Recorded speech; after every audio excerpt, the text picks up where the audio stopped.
en fait, je me sentais valorisé à ce moment-là de me dire, l'OM, c'est particulier quand même. Il y a une grosse pression, il y a des super joueurs qui arrivent chaque année, mais c'est pas parce que tu es un super joueur que tu vas réussir à l'OM. Il y a eu plein d'exemples, j'ai pas besoin de citer de nom.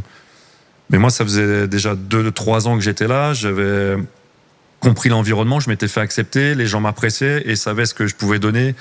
Et ça a été apprécié de la part du public, des coachs, de tout le monde là-bas. Et donc, pour moi, ça avait une grande valeur. J'étais peut-être pas le meilleur joueur de l'effectif à ce moment-là, pendant ces années-là, mais j'étais un joueur fiable. Et ça, c'est peut-être la qualité que j'apprécie le plus chez un joueur. Et j'étais fier de représenter ce joueur-là. Et quand les résultats vont pas bien, qu'il y a la pression et qu'il y a des joueurs qui ont peur de faire l'appel pour demander le ballon parce qu'ils savent qu'il peut avoir la bronca, moi, c'était pas le cas. Donc, quand ça va pas et qu'on te met sur le terrain, c'est bon signe quand même. Tu te sens costaud, en fait, tu te sens valorisé.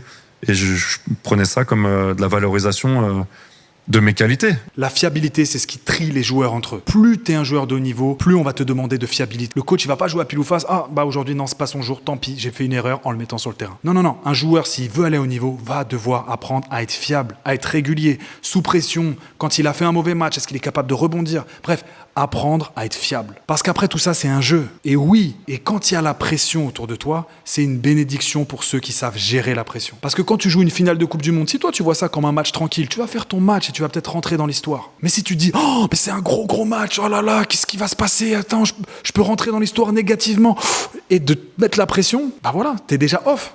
C'est déjà fini pour toi. Donc la pression, c'est justement l'élément qui va commencer à trier les joueurs à gauche et trier les joueurs à droite en mode lui, on n'en veut plus. Et lui, il continue. Donc la pression, que tu sois tennisman, footballeur, basketteur ou quoi que ce soit, que tu as un adversaire ou un concurrent, c'est une bénédiction. Parce qu'elle joue contre toi, mais elle joue contre lui aussi. Donc si toi, tu as la capacité de bien la gérer, ça veut dire que toi, le jour du match, ton potentiel ne baisse pas. Pendant que lui, peut-être...